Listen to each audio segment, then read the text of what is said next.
Tokyo's Asakusa district, with its bustling markets and the iconic Sensoji Temple, had always been on my travel list.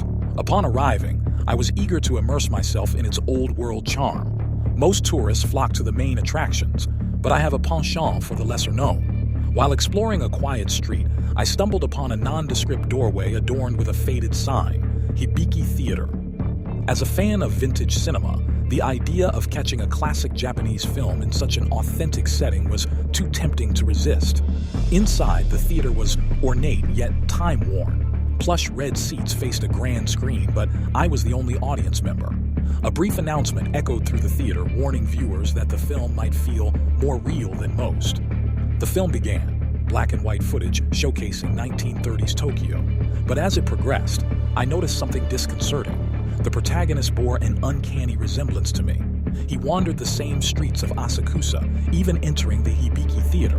As the plot unfolded, the fictional version of me grew increasingly paranoid, convinced he was being followed. Every shadow, every whisper seemed a threat.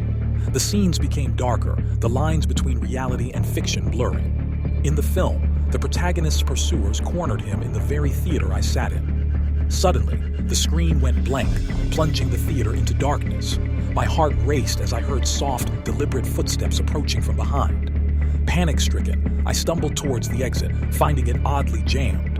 The lights flickered back to life, revealing an empty theater. No signs of the menacing presence I had felt.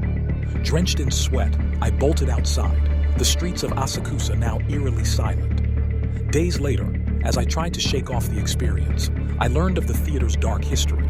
It was said to be haunted by an actor from the 1930s, jealous of any viewer he deemed could take his place. Now, thousands of miles away from Tokyo, I still hear those footsteps in the dead of night, a chilling reminder of the echoing halls of Asakusa's Hibiki Theater.